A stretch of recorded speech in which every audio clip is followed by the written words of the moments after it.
Говорит Москва.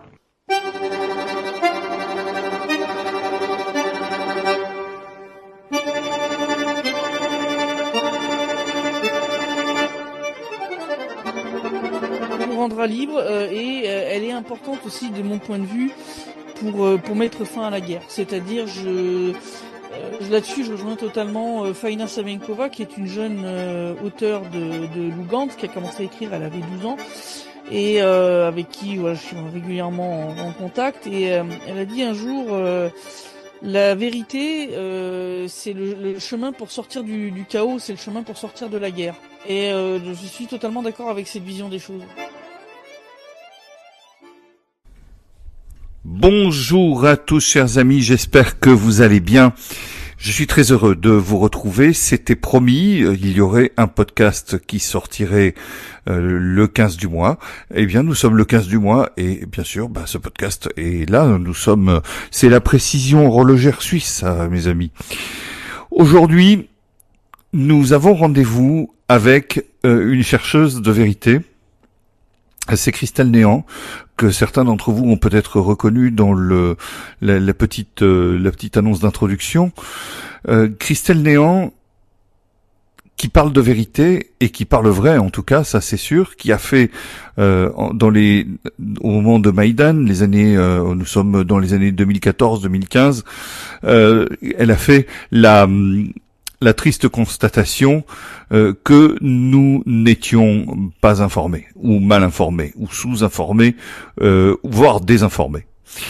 Et Christelle fait partie de ces personnes rares qui a décidé de tout laisser, travail et autres, et beaucoup aussi de ce qu'elle aimait, pour partir dans le Donbass en quête de vérité, en quête d'une information plus juste et plus factuelle. Et elle fait partie des personnes encore plus rares qui a décidé de transmettre cette information, parce que Christelle ne se contente pas, j'en bafouille, de s'informer, elle veut aussi nous informer. Et je crois que c'est extrêmement louable parce que, alors, je suis pas en train de dire que tout ce qu'elle dit est vrai, parole vraie, etc. Non, c'est pas la question. La question, c'est que derrière il y a un véritable effort sincère, et ça, je crois que ça mérite de notre part à tous un coup de chapeau, parce que Christelle fait partie de ces gens qui s'engagent. Alors, elle a eu la gentillesse de m'accorder cet entretien d'un peu plus d'une heure. On déborde un peu, je m'en excuse, vous tiendrez jusque-là. En tout cas, moi, j'ai pas vu le temps passer, et je vous propose tout simplement de retrouver Christelle sans plus attendre. Je vous retrouve tout de suite.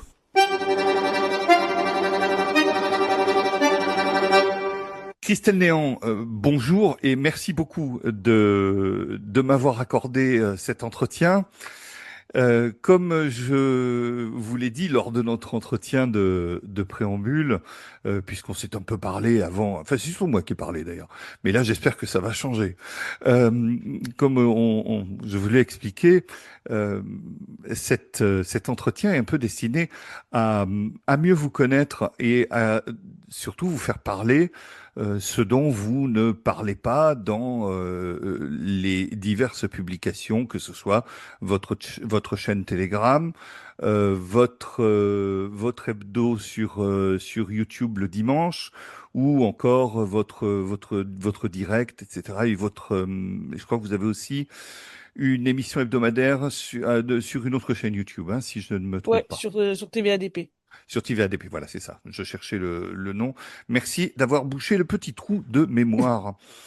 Alors moi j'aimerais connaître un peu votre parcours. Vous venez d'où, votre vocation de reporter d'où vient-elle, et puis surtout comment vous êtes arrivé en Russie et sur ce terrain du Donbass qui est quand même un terrain tout à fait particulier. Alors, à la base, je viens de la région parisienne où je suis né, où j'ai passé, on va dire à peu près, presque la moitié de ma vie, on va dire. Euh, Bon, à la base, bon, école normale, collège, lycée, je décide de faire une filière scientifique. Donc c'était à l'époque où les bacs déjà avaient été spécialisés littéraire, économique et social et scientifique. Donc j'ai pris scientifique. J'étais passionné de géologie. Donc aller à la chasse aux minéraux, j'avais une énorme collection. Et donc j'ai décidé de partir dans cette filière-là. Donc j'ai fait mes 2 premières années d'université de géologie à Paris, à Jussieu plus exactement. On était en plein dans la période de désamiantage, enfin du début du désamiantage, du tout début du désamiantage. Et ensuite, eh bien, j'ai poursuivi à Orléans, donc, petite ville au sud de Paris, où là j'ai passé, donc à l'époque c'était pas encore le master, c'était encore des DEA, c'est devenu des masters l'année d'après, en géologie, spécialité ressources minérales. Voilà.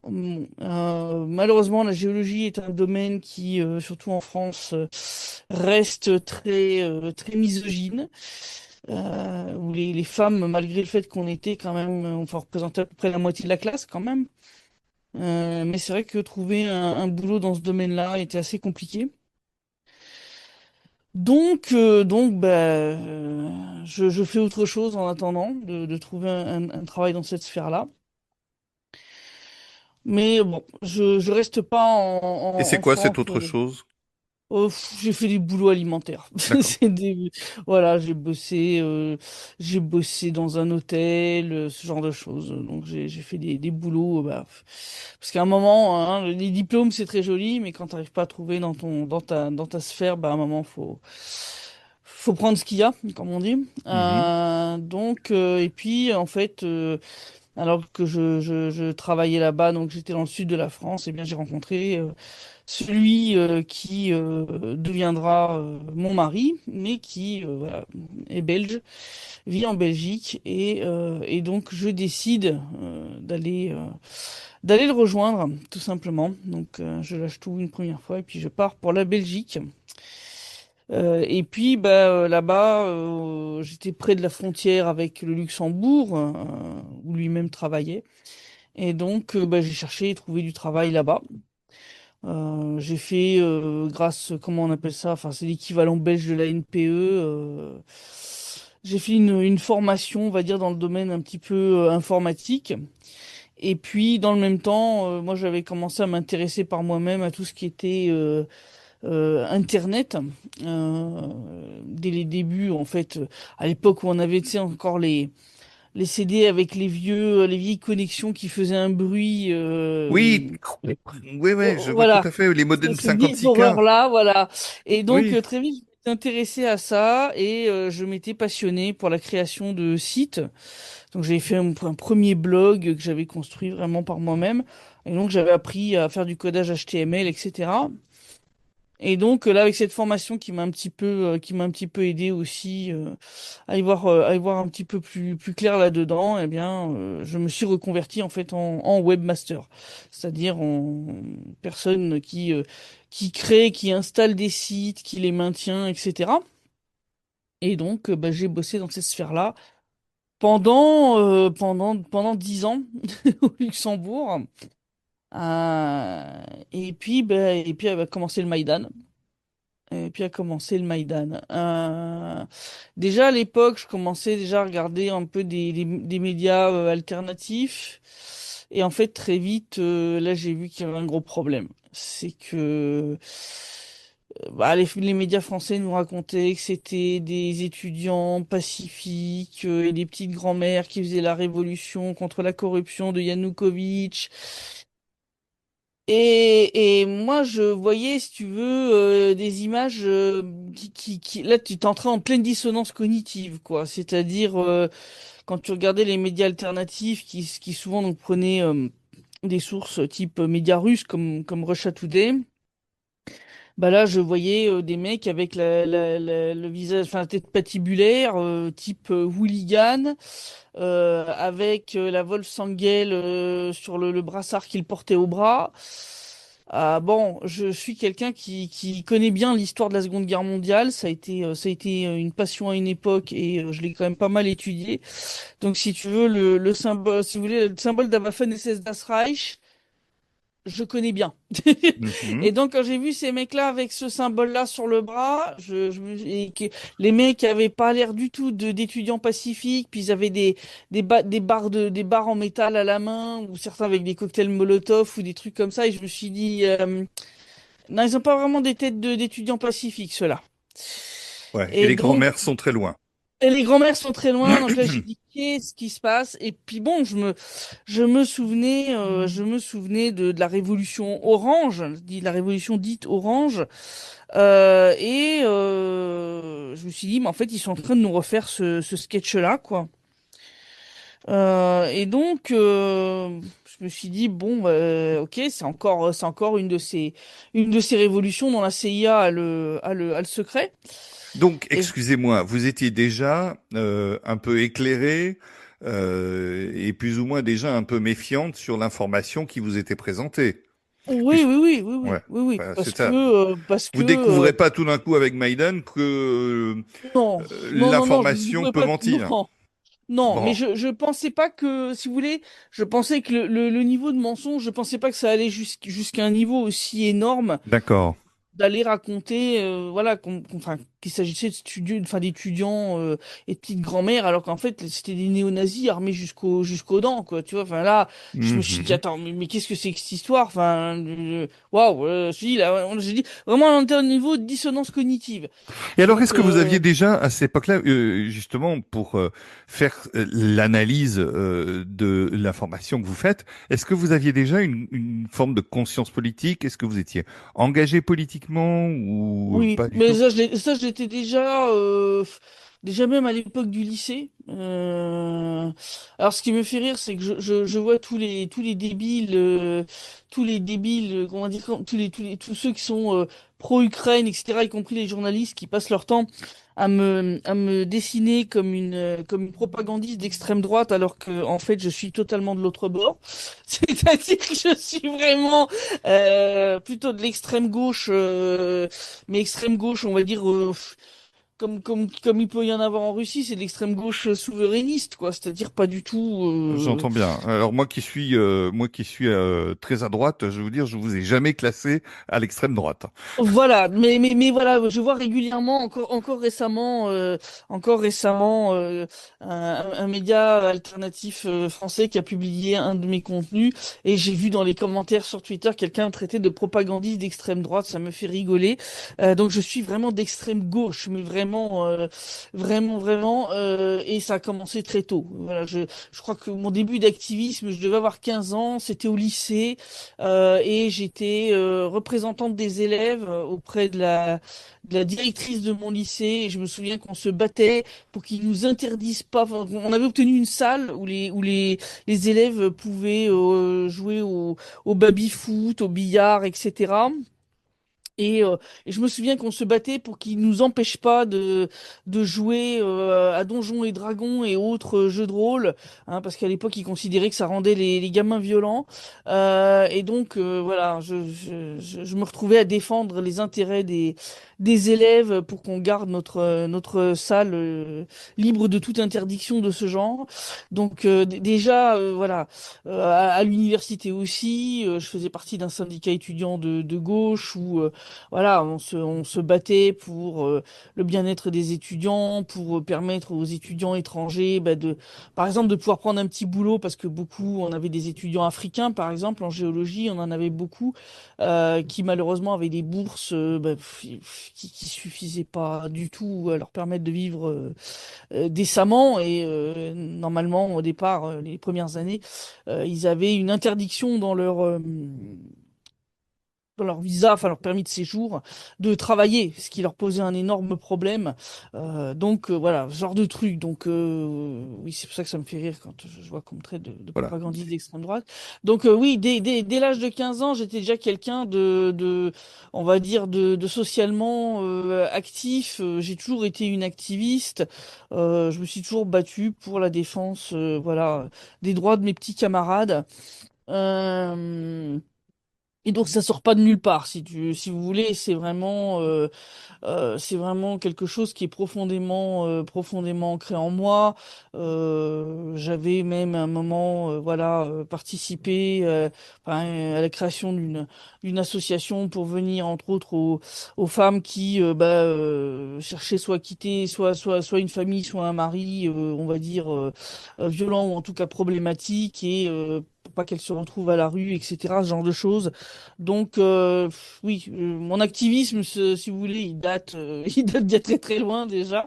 J'entends bien. Euh, Alors, je note à l'intention de mes détracteurs qui auraient pu s'égarer dans ce podcast que voilà, on a suffisamment ici d'ouverture d'esprit mm, pour recevoir quelqu'un parce que bon, mon blog est classé. Alors lui, pour le coup, est vraiment est classé à droite, et on a suffisamment, en tout cas, d'ouverture d'esprit pour dialoguer avec des gens de l'autre bord. mais il faut, enfin, C'est à noter, c'est nécessaire. c'est le principe de la démocratie. Enfin, je veux dire, moi, les gens qui sont en mode, ouais, mais tu parles à des trucs des gens de droite, etc. Oui, mais c'est normal. Enfin, je veux dire.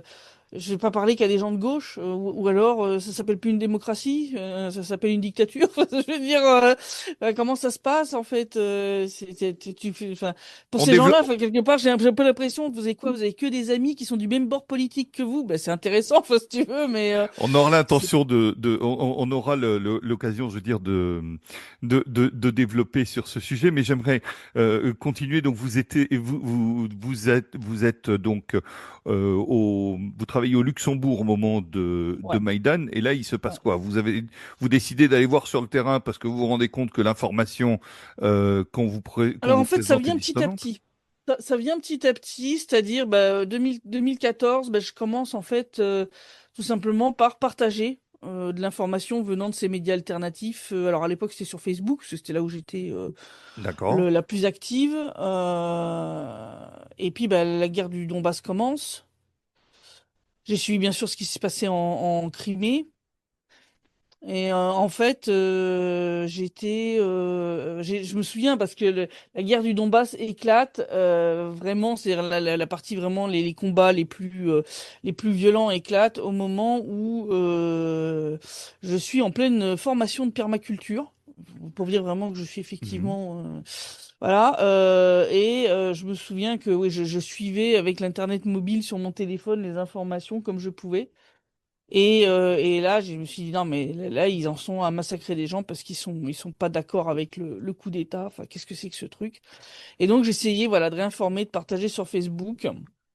Mais souvent, voilà, il y avait pas mal de critiques en mode, oui, mais c'est de la propagande russe, tu sais pas ce qui se passe réellement là-bas, et blablabla. Mhm. Bon, euh, j'essaye quand même de trouver des sources qui me semblent les plus fiables possibles. Alors, vu que je travaillais dans un milieu international, je maîtrise l'anglais aussi bien que le français, je suis quasiment bilingue. Donc, ce qui me permettait de suivre sans difficulté des journalistes indépendants comme Graham Phillips ou Patrick Lancaster, Mhm. qui filmaient tout en fait. Donc, je dis, en fait, c'est quand même assez facile parce qu'on a des journalistes qui filment tout ce qu'ils voient, les bombardements, les machins, les interviews avec les gens. Donc, si vous voulez, pour moi, j'avais déjà compris plus ou moins quelles étaient les sources les plus fiables, et je me basais vraiment là-dessus, c'est-à-dire ce qu'on appelle les sources primaires, c'est-à-dire vraiment les vidéos montrant ce qui se passe, les interviews avec les civils. Pour moi, c'était ce qui était le plus fiable, vraiment de ce point de vue-là. Et donc, je partage, mais c'est vrai que bon, autant moi je parle très bien l'anglais, autant beaucoup de francophones qui étaient dans mes contacts, dans mes amis, étaient pas forcément aussi à l'aise. Donc, je me retrouvais souvent à devoir leur faire un petit résumé en français dans le post de ce qui était dit en fait dans la vidéo pour que les gens comprennent. Et puis, été 2015 en République populaire de Donetsk, est fondée une petite agence internationale nommée Doni. Et en fait, ils ont un Français là-bas qui bosse avec eux et qui s'appelle Laurent Braillard. Mhm. Donc je commence un peu Que j'ai à eu l'occasion de partager rencontrer d'ailleurs. leur contenu en français, voilà. Et puis je rentre en contact avec lui. Et en fait, à l'époque, Facebook était très très actif en matière de censure. Vraiment, il dégainait la censure plus vite que leur ombre. Et donc, à un moment, en fait, bah, Laurent me dit, écoute, j'ai un nouveau d'être censuré par Facebook. Ils viennent juste, en gros, de libérer mon compte. Est-ce que je peux, voilà, te nommer modératrice de notre page pour que si jamais je suis de nouveau bloqué, bah, il reste quelqu'un pour publier notre contenu sur la page Facebook. En gros, il reste une lumière allumée, quoi. Voilà, il reste une lumière allumée que voilà Mhm. que bah, j'ai dit oui oui pas de souci donc voilà il me met modo et puis bah effectivement prochain blocage je commence à faire ça et puis je vois qu'ils ont quand même assez peu de contenu en français parce qu'il est tout seul. Il y a beaucoup plus de contenu en anglais parce qu'il y a toute une équipe de traducteurs qui traduit du russe vers l'anglais. Et donc, je dis, écoute, vu que je suis très à l'aise en anglais, écoute, je te propose que chaque jour, je traduise un texte de l'anglais vers le français pour que au moins vous ayez un contenu par jour de plus en français. Donc, ok, on fait ça. Donc, le soir, je rentre du boulot. Je rentre du boulot, j'avais un laptop, un notebook, et puis ben, avant de partir, avant de quitter le boulot, je copiais en fait sur le PC un texte en anglais, et puis pendant que j'étais dans le train du retour vers chez moi, je traduisais le texte, et puis une fois arrivé, je lui envoyais et il publiait. Bon, ça, c'est Et du puis Luxembourg à la Belgique, c'est ça? c'est ça. Ah, d'accord. Il me dit, ouais, mais c'est pas pratique. Écoute, on va te donner un compte sur le site, comme ça tu peux publier toi-même. D'accord, on fait comme ça. Puis en fait, petit à petit, en fait, ça s'est fait. Et puis, en fait, automne, donc octobre 2015, j'ai un ami qui décide de partir pour le Donbass pour aller combattre au sein de la milice populaire. Mhm. Et c'est là que l'idée commence vraiment à germer. Un ami Parce que, occidental? hein? Un ami Ouais, français. occidental? Ouais, Un français. Français, d'accord. Ouais, un français. Et là, je me dis, mais en fait, pourquoi je fais pas la même chose, en fait? Pourquoi je partirais pas pour le Donbass? Bon, pas pour combattre, mais pour bah, faire un travail de reporter de guerre. Je savais Et bah, le les mari, sujets. il en pense quoi? Hein? Le mari, il en pense quoi? Alors, j'étais déjà divorcé à l'époque. D'accord. Ok. J'étais déjà divorcé à l'époque. Donc, de nouveau, voilà, célibataire, pas d'enfant. Donc, si vous voulez, ça simplifie un petit peu la chose. C'est clair que si j'avais eu des enfants, je pense que je n'aurais pas forcément pris cette décision. Mais donc, je commence à un peu à réfléchir là-dessus. Bien sûr, c'est pas une décision immédiate parce que bah, j'ai quand même un boulot, j'ai de la famille que ça veut dire faut que je les abandonne, voilà. Ça veut dire devoir bah, abandonner beaucoup enfin de mes affaires aussi, parce que je suis bien consciente que je vais pas pouvoir emporter tout ce que j'ai accumulé au fil des ans. Je faisais de la reconstitution historique, donc j'avais une bibliothèque de livres d'histoire absolument monstrueuse, costumes, meubles, matériels divers et variés, armes, enfin voilà, oui, j'avais des épées, j'avais des choses comme ça. Donc ça clairement ça voulait dire bah, abandonner une partie de ma vie derrière moi pour ça, quoi. Donc c'est pas simple, c'est pas une décision simple, ça veut dire prendre énormément de risques. D'un autre côté, voilà, je savais que Laurent ne pouvait rester que un an. Donc ça voulait dire qu'une fois qu'il serait parti, il y aurait plus de journalistes francophones au sein de cette agence. Et puis il y avait toujours cette foutue critique du oui, mais tu ne sais pas ce qui se passe réellement là-bas, tu n'es pas sur place. Et ça commençait vraiment à me gonfler. Mais vraiment. Enfin, Euh, excusez-moi, mais à ça, on peut répondre. Et vous, vous n'êtes pas sur place non plus, je veux dire. Voilà, mais voilà, mais j'ai commencé en fait, en regardant justement le travail des collègues, à avoir une idée assez précise du type de reportage que je voulais faire pour faire fermer leur gueule à ce genre de critiques. Désolé du langage un peu Non, vulgaire, allez-y, mais lâchez-vous, on est entre nous. donc vraiment, je commençais à avoir une idée assez claire de la façon dont je voulais prouver, si vous voulez, ce qui se passait réellement sur le terrain. Et je me suis rendu compte que voilà, c'est une démarche que peut-être pas tous les journalistes faisaient. Je voulais faire aussi de l'humanitaire, comme faisait Laurent, comme faisait Patrick Lancaster, etc. Et, euh, et puis, ben, j'ai toujours été voilà, une activiste hein, depuis l'âge de 15 ans. Et donc, je suis quelqu'un qui a besoin de faire quelque chose qui ait du sens, Mhm. qui est utile. Et donc, bah, en fait, effectivement, au bout d'un moment, l'évidence s'est imposée que voilà, il fallait que j'aille dans le Donbass. Déjà parce que en fait, plus j'étudiais la Russie, le Donbass, l'Ukraine, et plus je me rendais compte que ma mentalité était beaucoup plus russe que française. Et que bah voilà, c'était l'endroit où je devais aller. Donc on est en quelle Et année là quand vous décidez de donc là, partir? c'est novembre 2015. D'accord. Novembre 2015, je prends ma décision après un mois entier de réflexion. Et donc j'écris au directeur de Vous avez l'agence. associé des gens à cette réflexion ou c'est une réflexion solitaire? Non, réflexion solitaire. D'accord. Réflexion solitaire. Et c'était vraiment genre tous les jours, tu sais, tu prends les deux options et puis tu fais plus et moins, plus et moins, plus et moins. Tu vois, tu commences à faire ça. Mhm.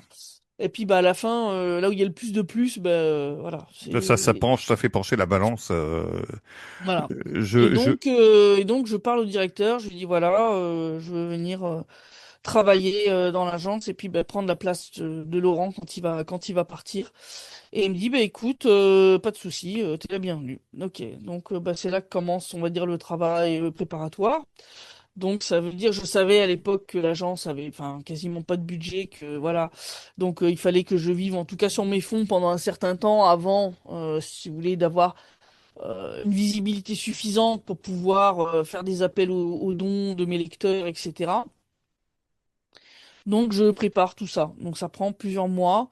Ça veut dire bah, vendre tout ce que je peux vendre en fait. Donc la bibliothèque vendue, le matériel médiéval vendu. Ça veut dire Ça déchire le cœur tout ça, j'imagine. ça déchire le cœur, hein. Ça a été très difficile, franchement, de choisir les quelques livres que j'ai gardés avec moi. Alors j'ai fait en sorte de récupérer des versions électroniques via des plateformes pas très légales de beaucoup d'entre eux pour essayer quand même de sauvegarder Mhm. certains trucs. Ouais, Vous laissez donc beaucoup d'amis derrière vous?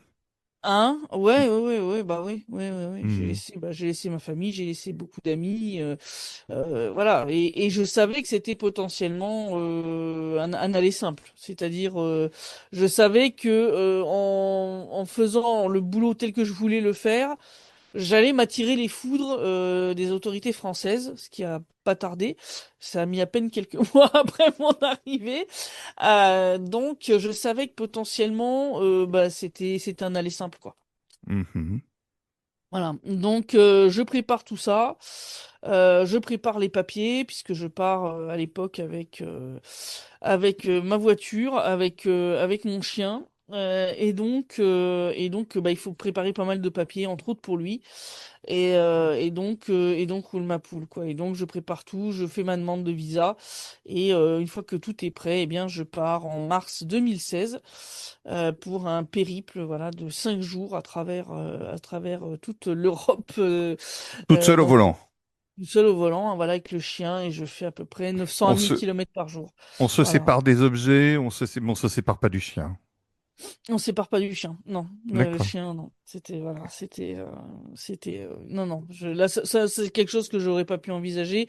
C'était un Mhm. chien que j'avais pris dans un refuge, donc je me voyais pas l'abandonner parce que je partais Mhm. pour moi. Donc voilà. Donc il est parti à l'aventure avec moi. Mhm. Et donc voilà, on a voyagé pendant 5 jours, traversé l'Allemagne, la Pologne, Pays-Baltes, arrivé donc près de Moscou et puis la descente via la M4, Voronezh, Rostov, Donetsk. Voilà. Donc, Et donc votre point de chute est à Donetsk. et mon point de chute est à Donetsk. Voilà. Donc Laurent avait préparé mon arrivée, il m'avait trouvé un appartement, ce qui n'a pas été simple parce que trouver des propriétaires qui acceptent de louer des appartements quand tu as un chien, c'est pas facile. Mais voilà, il m'avait trouvé ça, un appartement. Et donc, je suis arrivé, j'ai signé les papiers, et puis voilà, je pouvais m'installer tout de suite, tranquillement. Et donc là, depuis, on est fin 2015, hein, c'est ça? Fin 2016, non, début 2016, mars Début 2016. 2016, donc vous Ouais. êtes à Donetsk. Alors, ça ressemble à quoi votre quotidien à Donetsk? D'abord, est-ce qu'il a beaucoup évolué depuis entre 2016 et maintenant? Ouais, enfin, les conditions de vie ont quand même pas mal changé. 2016, on entendait encore les bombardements réguliers vers les quartiers périphériques de la ville. Parce qu'il faut savoir que la ligne de front passait en fait vraiment à la limite ouest de la ville de Donetsk. Donc des quartiers comme ceux de l'aéroport ou celui de Petrovski étaient régulièrement bombardés, malgré les accords de Minsk et le soi-disant cessez-le-feu. Alors je précise, c'était bombardé par l'armée ukrainienne, hein, pas par l'armée russe ou par la milice populaire, hein, puisque je sais que les journalistes ukrainiens et même certains journalistes français aiment bien raconter, hein, que les républiques populaires se bombardaient elles-mêmes, euh, ce qui n'était pas le cas. Et puis, quand je suis arrivé en 2016, il y avait encore enfin, beaucoup de gens qui avaient évacué en 2014, qui étaient toujours pas revenus. Donc la ville elle était pas déserte, mais t'avais quand même assez peu de gens, entre autres le soir dans les rues. C'était quand même, t'avais pas beaucoup de trafic. Donc c'était une ville qui était pas complètement morte, mais qui était pas aussi vivante qu'elle peut l'être maintenant, par exemple. Côté Europe occidentale, côté des gens que vous avez laissés derrière vous, est-ce qu'on a compris votre démarche? Comment ça se passe et quelles sont les relations que vous entretenez aujourd'hui? Est-ce que vous en avez encore déjà? Et puis, Alors euh, au départ, pour la majorité, si on me prend pour une dingue, clairement. bon, c'est un peu vrai. C'est- Un tout petit peu, Bah, quand un tout même. petit peu. Oui, il faut être un peu fou pour faire un métier comme celui-là. De toute façon, être reporter de guerre, je pense qu'il faut pas être totalement sain d'esprit. Bon, c'est un Pas d'esprit, je sais pas, mais totalement. un peu dingue quand même. Un peu, il y a une part Un peu d'inconscience. dingue. C'est ce que disait un collègue une fois qui avait fait la liste des points qui caractérisent un reporter de guerre et il disait faut être pas totalement sain d'esprit quand même pour faire ce boulot parce que enfin faut quand même être capable de risquer sa vie au final pour de l'information pour un reportage, c'est quand même pas rien. C'est pas comme les pompiers, si tu veux, où tu risques ta vie pour sauver celle des autres. Là, tu risques ta vie pour transmettre Pour simplement de sauver la vérité, l'information. c'est peut-être on a besoin aussi de vérité.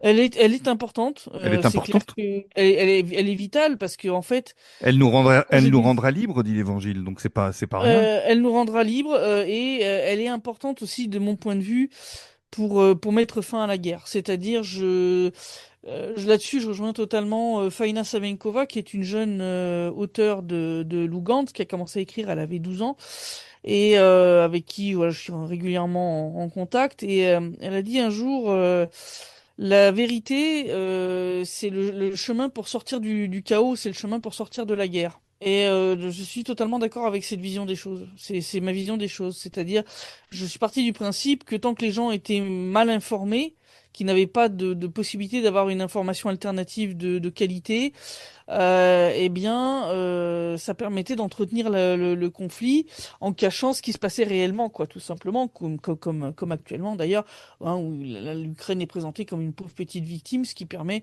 de justifier de jeter des milliards et des milliards et des milliards de dollars et d'euros dans ce tonneau des Danaïdes, alors que si les gens étaient réellement informés massivement sur ce qui se passe et ce que fait réellement l'Ukraine, je pense que les autorités occidentales auraient eu beaucoup plus de mal à justifier de sortir des sommes pareilles et le soutien qu'elle donne actuellement à l'Ukraine. Et donc, pour moi, la vérité a toujours été quelque chose de très très important. Pour moi, c'était vraiment la clé de voûte pour essayer d'arrêter en fait cette machine de guerre et de permettre de rétablir la paix dans la région. C'était vraiment pour moi un truc vital de ce point de vue-là. Et est-ce que la vérité est seulement du côté russe ou Oh, c'est plus elle est compliqué? quand même de manière, oui, écrasante du côté russe. C'est d'ailleurs, quand j'ai pris ma décision, c'est parce que, voilà, au moment du Maïdan et après, j'ai passé quand même, on va dire, presque la première année à comparer systématiquement ce qui était rapporté par un côté et par l'autre, et par chercher au maximum ces fameuses sources primaires. Et bon, ce que racontaient les sources primaires, c'était pas du tout ce que nous racontaient les médias français. Donc là-dessus, je remercie d'ailleurs énormément les collègues hein, comme Graham et comme Patrick qui ont fait le travail en 2014 à l'époque où vraiment ça tombait de partout et c'était vraiment extrêmement dangereux. C'est d'ailleurs l'année où on a perdu le plus de journalistes avant le déclenchement de l'opération militaire spéciale, c'est 2014. C'est là où on a ben, un maximum de journalistes russes mais aussi occidentaux, hein, parce que je rappelle qu'il y a quand même un journaliste italien qui est mort à Slaviansk des mains de l'armée ukrainienne. Voilà, il y a quand même eu déjà pas mal de pertes en 2014. C'était vraiment extrêmement dangereux. Quand j'arrive, ça l'est toujours. 2016, je veux dire, début 2017, on a eu une escalade assez violente. On est avec des collègues, on en a réchappé de peu. Enfin, je veux dire, on a eu la chance qu'on avait quelqu'un qui nous servait de chauffeur et un peu et un peu de garde du corps entre guillemets, qui avait un très très bon instinct et qui nous a fait dégager d'une zone où on voulait aller filmer un reportage. Et lui, il le sentait pas. Et il dit non non, on s'en va. Et 20 minutes plus tard, ben, on a des collègues qui sont tombés sous un bombardement au même endroit où voilà où on avait voulu s'arrêter. Donc des fois, ça se joue vraiment à pas grand-chose. Oui, la vérité très importante. Et puis, bah, j'avais déjà eu l'occasion voilà, de comparer. Et puis, une fois sur place, bah, tout se confirme. Et je commence à faire les reportages comme je voulais justement les faire, à poser certaines questions que certains collègues, en fait, ne pensaient pas à poser parce que bah, pour eux, tout leur semblait évident. Alors, par exemple, il y a beaucoup de gens au départ qui me prenaient un peu pour une dingue parce que je demandais quand voilà, il y avait des civils, leur maison avait été bombardée. Et je demandais qui a bombardé votre maison. Et les gens me regardaient, mais t'es conne, quoi, tu vois, enfin, en mode, comment ça, qui a bombardé notre maison? Ben, je dis oui, moi je comprends qui l'a fait, vous le savez. Je dis, mais faut que vous compreniez que côté occidental, Vous vous euh, adressez à des gens qui ne savent pas. qui savent pas, voilà. Donc je leur explique, côté occidental, ils racontent que la milice populaire enfin, bombarde son propre territoire, quoi. Et là, les gens me regardent avec des yeux, mais comme des soucoupes. Et je leur dis donc, s'il vous plaît, qui a bombardé votre maison? Et donc les gens répondent, ben, l'armée ukrainienne. Et donc je fais ça, cette démarche sans arrêt. Au début, les collègues aussi, enfin, les collègues locaux me regardent un peu comme une folle. Et puis au bout d'un moment, ils comprennent qu'en fait, ben, si c'est important. Parce que ce qui semble évident pour les gens qui sont sur place, ils se rendent compte que ça n'est pas du tout pour les gens qui sont extérieurs. Même pour ceux qui sont en Russie en réalité. Tu vois, où ils peuvent se dire oui, mais en fait, ils disent il, mais c'est qui il, tu vois? Enfin, je Ah veux ben, dire, ça moi, peut être interprété, ça de peut être mon côté, interprété à toutes les sauces. quand je reçois de l'information, pardon de vous interrompre, mais quand moi je reçois de l'information, quand moi j'allume ma télévision côté France ou côté Suisse, enfin côté Europe occidentale, on va dire, on m'explique que les Russes ont bombardé tel site, tel civil, etc. Et quand j'allume ma télévision côté Moscou, c'est-à-dire le matin quand je me réveille ici, eh bien j'entends les Ukrainiens ont bombardé tel site et tel civil. Donc c'est très difficile en réalité de faire la part des choses. Il y a aussi une guerre de l'information, il y a aussi des informations qui passent et qui passent pas, et il y a forcément un narratif des deux côtés. Oui, oui, mais c'est clair. Mais c'est vrai qu'en étant sur place, je me suis rendu compte à quel point il y avait quand même énormément de manipulation côté ukrainien. Moi, je sais que par exemple, j'ai fait une interview avec une dame à Zaïtsevo, qui est un petit village au nord de Gorlovka, qui est jusqu'à à l'opération militaire spéciale, était coupé en deux. En fait, on avait une moitié qui était sous contrôle de la République populaire de Donetsk et une moitié qui était sous contrôle ukrainien. Et vraiment, ça passait au milieu du village, quoi. Donc, t'avais une rue qui était la dernière sous contrôle de RPD, et puis après, bah, c'était les positions, quoi. Mhm. Et il y avait une dame comme ça qui m'avait raconté que sa maison enfin des maisons venaient de brûler. L'armée ukrainienne avait bombardé, donc elle a expliqué que c'était eux. Et puis elle dit oui, je sais que des fois ils racontent qu'on les bombarde, mais moi j'ai déjà vu. Donc elle avait vu une fois, il y avait des gars de secteur droit qui étaient sur cette zone, et en fait elle les a vus en fait s'engueuler avec les soldats de l'armée régulière et ils se sont bombardés l'un l'autre. Et elle dit le lendemain aux informations ukrainiennes, ils racontaient que c'était nous qui les avions bombardés, sauf qu'en fait ils s'étaient bombardés les uns les autres. entre eux, quoi, entre guillemets, quoi. Mhm. Donc, si vous voulez, j'avais quand même droit à des infos comme ça, ce qui me permettait quand même de voir un peu le vrai du faux, et puis ben, d'établir quand même beaucoup de contacts avec beaucoup d'unités sur le front. Donc je savais à quel point, par exemple, les unités avaient un contrôle très très strict au niveau du cessez-le-feu. Les soldats, d'ailleurs, souvent s'en plaignaient à moi, de me disaient, mais putain, ils font chier. Et eux, ils nous bombardent comme c'est pas possible. Puis nous, pour stress ne faire qu'un tir de réponse, faut qu'on remplisse 33 tonnes de papier. Faut qu'on justifie en gros, la moindre balle, quoi, tu vois. Et les mecs, Je ça les comprends. gavait, quoi. Enfin, mais vraiment, quoi, c'était vraiment. Donc, je savais qu'il y avait vraiment une disproportion en matière de violation du cessez-le-feu. Et en plus, j'ai passé quand même pas mal de temps. C'est-à-dire que il y a beaucoup de reporters de guerre qui ils vont sur position, ils font leur reportage, ils rentrent à l'hôtel ou à la maison. Moi, j'ai quand même passé vraiment beaucoup de temps sur la ligne de front avec les soldats et avec les civils. C'est-à-dire qu'il m'est arrivé de rester jusqu'à une semaine, en fait, sur place. Donc à dormir soit sur position, soit chez des civils, mais qui étaient juste à côté de la ligne de front, quoi. Donc j'ai pu voir la différence quand tu es sur place. Tu peux filmer les violations du cessez-le-feu en direct, ce que j'ai fait un grand nombre de fois, et te rendre compte que les tirs qui venaient du côté, par exemple, ukrainien, avaient lieu sans qu'il y ait aucune provocation, aucun tir du côté républicain avant, quoi, et même Je parfois en comprends. réponse. Je comprends. Et est-ce que vous avez des moyens d'avoir le point de vue sur le terrain du côté ukrainien? Ça, c'est très compliqué. Ça a été très compliqué dès le départ. Bah, Parce les que côté prisonniers, peut-être.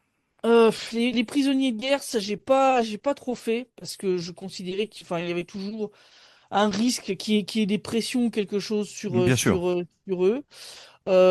Par contre fait des interviews avec des gens qui ont été échangés, donc des gens qui avaient été arrêtés, torturés par le SBU. Ça, Mhm. on en a fait beaucoup. J'ai assisté à des échanges de prisonniers entre la RPD et l'Ukraine. J'ai pu me rendre compte quand même de l'énorme différence d'état entre les prisonniers d'un côté et de l'autre. C'est-à-dire que moi je voyais que ceux qu'on renvoyait, ils étaient quand même bien nourris, ils se tenaient bien droit. Certains d'ailleurs faisaient des bravades, etc. En mode ouais, je reviendrai, je serai gouverneur de la région de Donetsk, et en gros, et je vais tous vous, Mhm. hein, voilà, tu vois un peu, vous voyez un peu le truc. Oui. On en avait eu un comme ça. Les soldats de la République le regardaient en mode mais c'est ça, cause toujours, tu nous intéresses. Et voilà, ils l'ont laissé faire son petit speech. J'avais pu interviewer d'ailleurs deux jeunes femmes qui avaient été condamnées en RPD pour espionnage, qui avaient demandé à rester en RPD parce que leur famille était là, donc à ne pas être échangées, et qui ont voilà pu témoigner que non, elles avaient jamais été maltraitées lors des interrogatoires et compagnie, et que sans ça d'ailleurs elles auraient pas demandé à rester, hein, soit dit en passant. On est d'accord. Euh, Maintenant, voilà. maintenant, il y a pu y avoir aussi côté russe des bavures, des exactions, des choses comme ça. Ça a pu Voilà, mais exister. ça, moi, j'en ai jamais eu, si vous D'accord. voulez, des témoignages Mais fiables ou vous quoi. n'excluez pas que ça a pu exister. J'exclus pas que ça a pu, Mhm. j'exclus pas que ça a pu, mais moi j'ai jamais vu de témoignages fiables.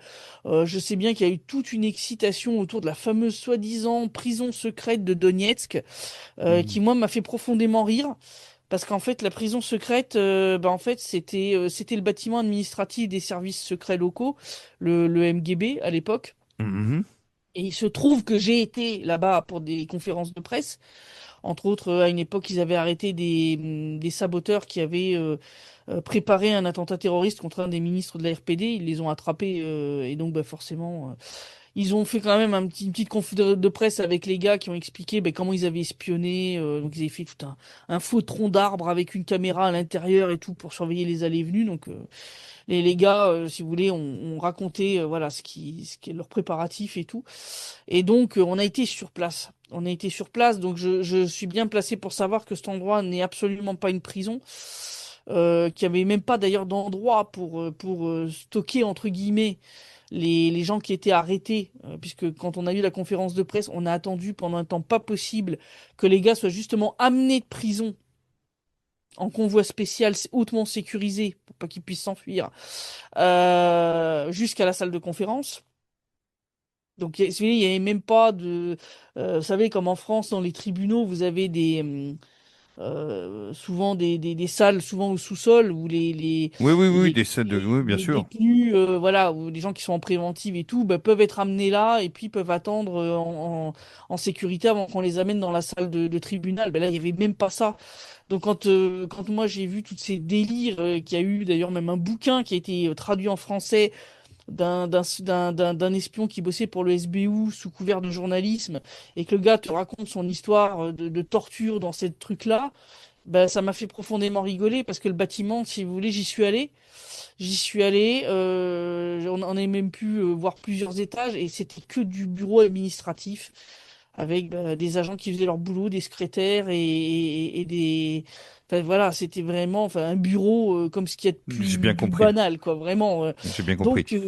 Donc ça, c'est le genre de truc où typiquement, je peux dire que c'est du grand n'importe quoi. Vous avez des Et que contacts avec les, vous avez des contacts avec les mainstream occidentaux? non, Non. non, non, non, non, non. Non, ils s'intéressent pas à vous.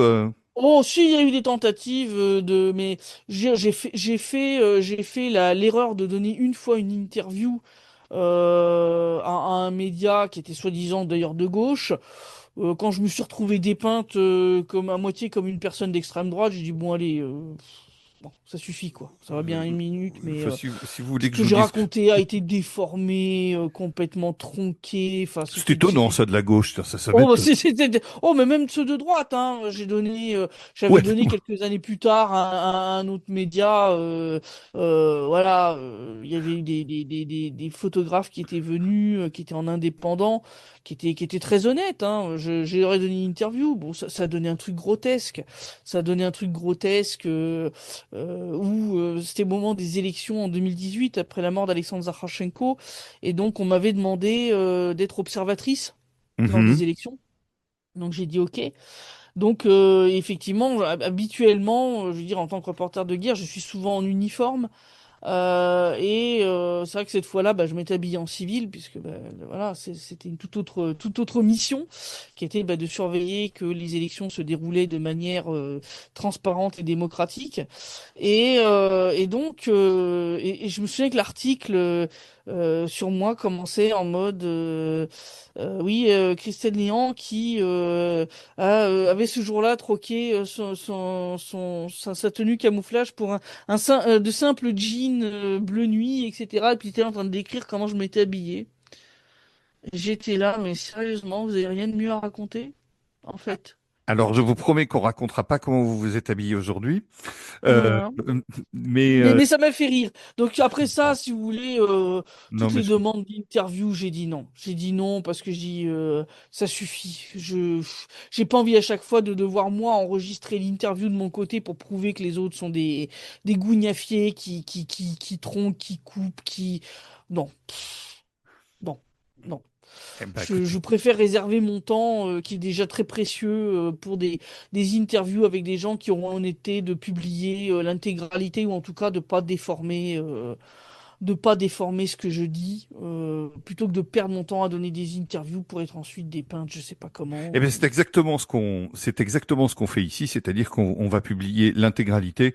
Les seuls montages qui sont faits ici sont uniquement des coupures d'ordre technique. Si par exemple, je sais pas, on a dû se reprendre, mais d'une manière générale, vos propos ne seront pas déformés.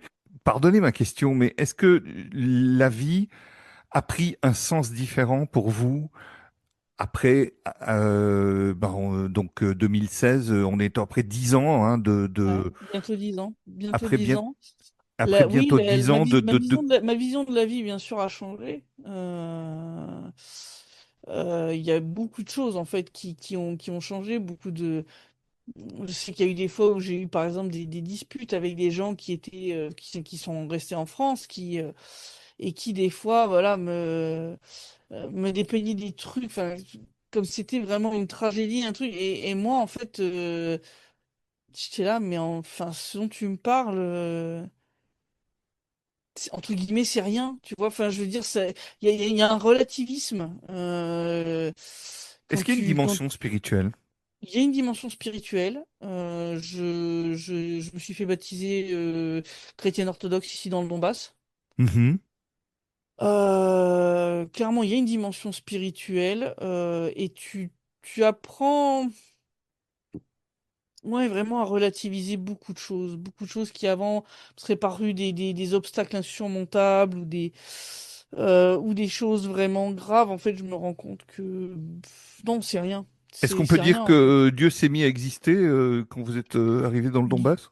Dieu, en fait, c'est pas qu'il s'est mis à exister, j'ai toujours été croyante d'une forme ou d'une autre. J'ai arpenté pas mal de différentes religions, mais c'est vrai que quand j'allais, par exemple, dans des églises, qu'elles soient catholiques ou protestantes, que ce soit en France ou en Belgique, je trouvais qu'il y avait quelque chose qui me manquait. Et en fait, ici, quand je suis rentré pour la première fois dans cette toute petite église de Snezhnoye, avec ce prêtre très très simple qui sera celui qui frapperait mon baptême. Euh, Moi j'avais lu la Bible, je l'avais lu, et c'est vrai que dans les églises en Occident, j'avais l'impression que Dieu n'y était pas en fait. C'était des bâtiments vides, froids. Voilà, il y avait aucune présence.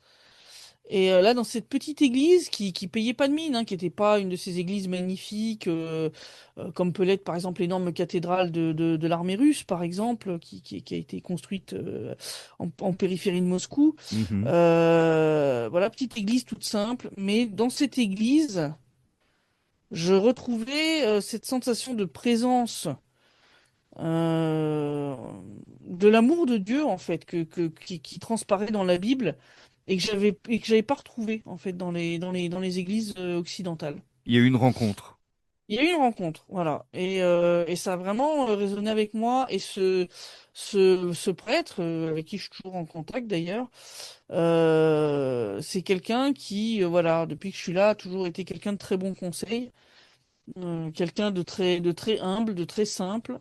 Et qui vraiment a été pour moi un modèle à suivre, qui m'a aidé d'ailleurs quelque part à devenir quelqu'un de beaucoup plus calme. J'étais quelqu'un de très très nerveux, de très impatient. Quand je suis arrivé, je suis arrivé, j'étais vraiment pas quelqu'un qui était voilà posé, etc. Voilà, c'est ici j'ai appris à beaucoup plus voilà, être beaucoup plus patient et beaucoup plus calme, à être voilà, à prendre les choses avec beaucoup plus de philosophie que quand je suis arrivé. Donc oui, la personne que je suis maintenant est quand même très différente de celle qui est arrivée dans le Donbass il y a 10 ans en arrière. Ça c'est clair de toute façon. Quels sont comment vous occupez votre temps de loisir et votre temps où vous n'êtes pas sur le terrain en train de narrer, de relater la guerre? Le temps de loisir, j'en ai quasiment pas, très sincèrement. Ça vous manque? Un petit peu par moment, mais dans le même temps, c'est, on va dire, le problème de travailler. Voilà, même si j'ai créé, voilà, j'ai co-créé ma propre agence.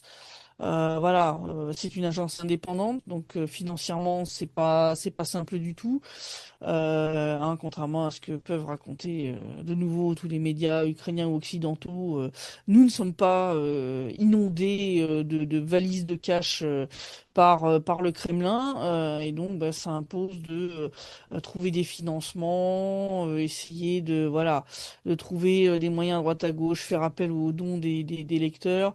Ça implique souvent voilà, bah, d'avoir en fait un deuxième travail sur le côté, toujours dans le domaine du journalisme, hein, mais voilà, personnellement, par exemple, je bosse dans une petite agence enfin, de télévision régionale, ce qui me permet, voilà, d'avoir au moins un petit salaire, même à temps partiel, mais mais fixe, ce qui permet de s'en sortir, on va dire, dans les périodes de vache maigre.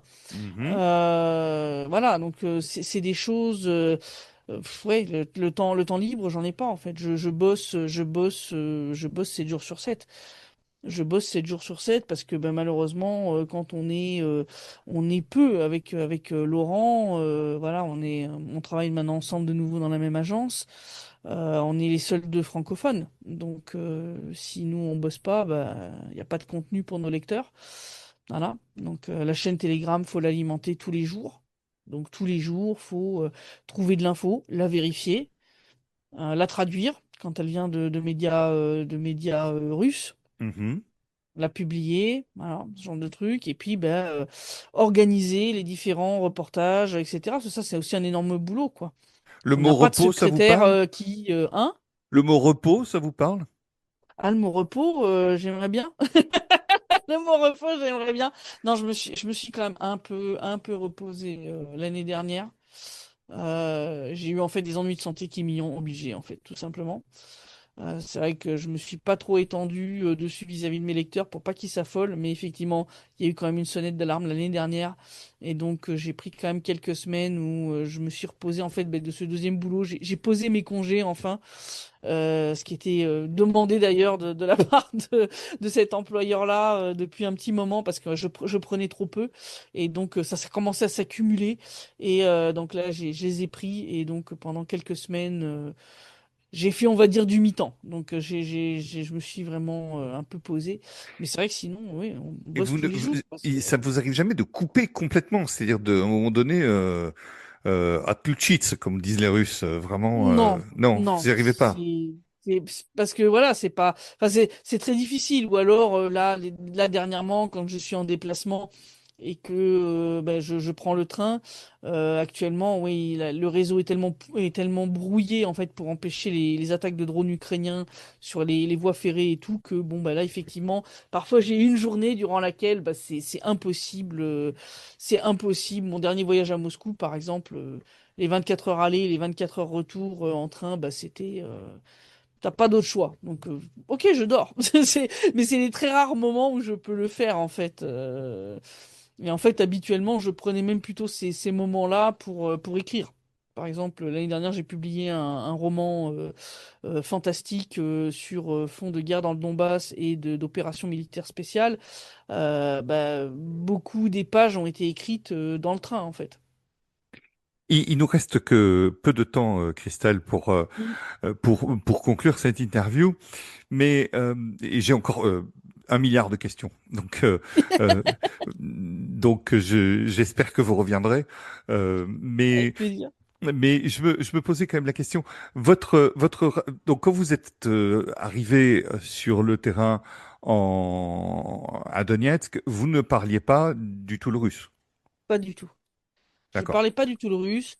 C'est J'avais pas fait difficile? d'école Ouais, ouais, quand même, quand tu apprends tout seul, sans prof, parce que bah, voilà, je suis arrivé, je me suis tout de suite mise au travail, donc j'avais pas le temps, j'avais pas d'argent pour payer un prof non plus. J'avais quelques méthodes avec moi, dont la fameuse Assimil, hein, qui est quand même bien connue. Ouais, Mais j'ai c'est vrai que commencé c'était un avec peu ça aussi. compliqué. Voilà, c'était un peu compliqué. Et puis, mais au final, comme je passais beaucoup de temps avec les soldats et que sur le front, en fait, souvent, bah, comme je passais ces semaines justement là-bas, souvent l'internet marchait pas ou très très mal, l'internet mobile. Quand tu étais avec les soldats, souvent à l'époque, il n'y avait même pas encore l'internet filaire ou quoi. Donc, si l'internet mobile marchait pas, ben voilà. Et puis, souvent sur ces trucs de front, on ne captait que les chaînes ukrainiennes. Donc, ça m'intéressait pas de les regarder. Donc, c'est vrai qu'une fois que tu avais filmé tes reportages et puis que bon, tu avais appris de la part des gars comment démonter une Kalachnikov 3 fois, et que bon, au bout d'un moment, si tu veux, bah, tu fais comme les gars, tu te reposes beaucoup, puis au bout d'un moment, tu dis bon, j'ai un peu optimisé mon temps, et donc je prenais en fait avec moi dans le sac à dos ma méthode assimile, mon petit cahier. Des collières, voilà, format A5, et puis voilà, une trousse, et puis roule ma poule, en fait. C'est-à-dire, je bossais mes leçons de russe sur la ligne de front, en fait. et je posais aux soldats des questions quand je comprenais pas pourquoi telle règle grammaticale c'était comme ça et pas autrement, quoi. En quelque sorte, Donc vous avez appris le russe à la soldate. j'ai appris le russe à la soldate. Résultat d'ailleurs, c'est ce qui fait que je jure comme un soldat, ce qui fait dresser les cheveux d'un certain nombre, on va dire, de personnes, parce que normalement, voilà, une jeune femme russe, ça ne jure pas comme un charretier, mais oui, moi c'est mon cas. Parce que effectivement, j'ai appris le russe avec les soldats et que donc les premiers mots que j'ai appris, c'était des gros mots. Parce que voilà, c'est quand même une Ouais, grosse alors c'est vrai partie que du vocabulaire. d'un étranger et encore plus d'une étrangère, c'est vrai que ça peut passablement, passablement choquer. Euh, Depuis que vous êtes sur place, depuis que vous avez cette activité et cette hyperactivité, j'ai envie de dire, euh, la mort vous fait plus peur, moins peur, on s'habitue. Quel est le regard différent que vous portez sur Bah, là-dessus? il y a toujours quand même une certaine peur de la mort. Ne pas l'avoir, ça serait quand même extrêmement dangereux, parce que ça pousserait à des comportements. Ceux Ah qui ben c'est disent fait qu'ils pour n'ont ça pas la peur, peur. c'est des fous, hein. Ceux qui ont pas peur, c'est des fous. Et c'est Ils des vivent gens pas qui, vieux ceux un, qui ont vont pas se mettre peur. en danger et qui vont mettre en danger les autres. Hmm. Donc la peur, elle est toujours là, mais d'un autre côté. En fait, je considère que l'important, c'est pas que je risque ma vie, d'en faire quelque chose d'utile. C'est-à-dire de faire en sorte que bah, le temps que j'ai, quelle que soit la longueur de ce temps, que ça serve à quelque chose. Que ça serve à quelque chose et que ça ait apporté une différence quelque part dans le monde, aussi minime fut-elle. Mais c'est vraiment le truc. Après, quand je suis sous des bombardements extrêmement intensifs, comme j'ai eu en 2022, quand l'armée ukrainienne a tenté de m'assassiner, en fait, on finit quelque part je vais pas dire par s'habituer, mais en fait, j'ai un mode instinctif dans ces cas-là qui date même avant la guerre, de quand je suis en extrême danger, de passer dans un espèce de mode robot. Hmm. C'est-à-dire, je n'ai pas de phénomène de panique. Je passe en mode survie et en gros, je fais ce qu'il faut faire pour m'en sortir vivante. Ça m'est arrivé une fois quand je faisais de la randonnée en haute montagne. Voilà, on s'est retrouvé pris sous un gros orage, vraiment, vraiment mauvais, quoi, vraiment, et on n'avait aucun endroit où S'abriter. se mettre à l'abri. Et où j'ai grimpé en 2 heures et demie l'équivalent de ce que j'avais grimpé durant les 4 heures précédentes. Et je sentais plus rien. Mais c'est-à-dire, je sentais plus ni la fatigue, ni la douleur dans les jambes, ni la faim, ni la soif, rien. Et c'est une fois que tu t'arrêtes que voilà, c'est pareil. C'est quand il y a eu ce gros bombardement, voilà, j'étais en mode émotion zéro et la panique elle est venue après en fait, une fois qu'on s'est retrouvé à l'abri et que il y a eu le temps de réflexion du à quel point on était passé très très près quand même. Donc Mhm. Vous voilà, pensez à ceux qui vous aiment et qui sont proches et que vous avez laissés derrière vous et qui ont peur pour vous? bien sûr. Bien sûr. D'ailleurs, à cette occasion-là, ça avait donné lieu à un appel après pour expliquer, voilà, parce qu'ils n'avaient pas réussi à me joindre pendant des heures, et donc il y avait une inquiétude. Et bon, bah, j'ai dû expliquer que voilà, la voiture avait été pulvérisée, que nous, on s'en était sortis vivants et intacts, et que oui, bien sûr, il y a bien sûr. C'est pas simple, mais bon, on est en contact. Il y a Internet, heureusement, donc on utilise autant que faire se peut les nouvelles technologies pour rester en contact dans la mesure des moyens. Voilà, c'est comme ça. Mais Vous, je savais que c'était un prix à payer pour faire ce que je fais. Voilà. vous ne pouvez plus revenir aujourd'hui en Europe occidentale. Oh, vaut mieux pas, non. Vaut mieux Ouais. pas. Vaut mieux pas. Surtout quand je vois là, les sanctions qui ont été prises, par exemple, contre Jacques Beau ou Ouais. contre Xavier Moreau récemment. Voilà, je suis tout à fait consciente. Ou l'arrestation, par exemple, des humanitaires de SOS Donbass en France. Voilà, je suis bien Dont on consciente parle que très peu, à mon avis, même trop peu. Ouais, ouais, mais parce que Ouais. malheureusement, ça va être une procédure très très longue. Il va falloir être très patient.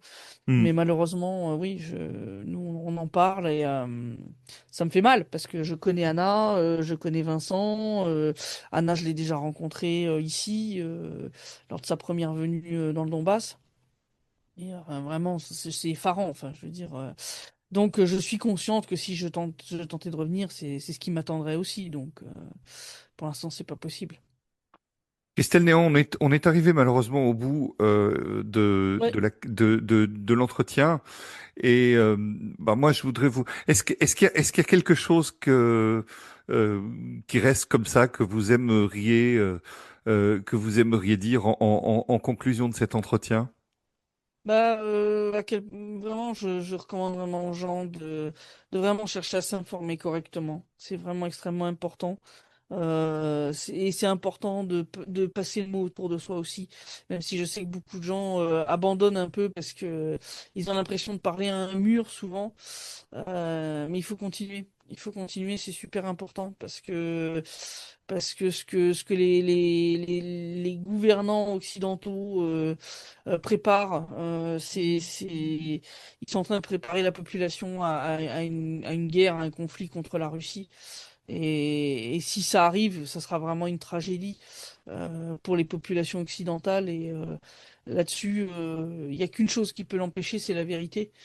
Et donc, il faut casser cette machine de propagande. Et pour ça, il n'y a pas 36 000 solutions. Donc, voilà. Mais même si vous faites regarder un peu de travers, même si vous avez l'impression que c'est inutile, ça ne l'est pas. Les années m'ont prouvé que des gens qui, en 2016, m'avaient tourné le dos, sont revenus en 2022, quand l'opération militaire spéciale a commencé, qui avait ouvert les yeux après les gilets jaunes, après le Covid. Et donc, j'ai un certain nombre de gens qui sont des preuves vivantes qu'en fait on peut ouvrir les yeux des gens avec des faits, avec la vérité. Et donc bah faut continuer activement. Voilà. Christelle, indépendamment de tout ce qui peut nous opposer sur le plan politique ou idéologique ou quoi que ce soit, j'aimerais dire, et j'aimerais le dire devant vous et pas en post-prod, en montage ou quoi que ce soit, combien j'ai été touché par la sincérité de l'ensemble de vos propos et par la manière avec laquelle vous n'éludez absolument aucune question. Vous êtes quelqu'un d'une grande valeur et c'est beaucoup d'honneur pour moi que d'avoir eu cet entretien avec vous. Je vous remercie vraiment beaucoup. Merci à vous. Vous reviendrez? Avec plaisir. Eh ben c'est génial. Eh ben merci. De rien.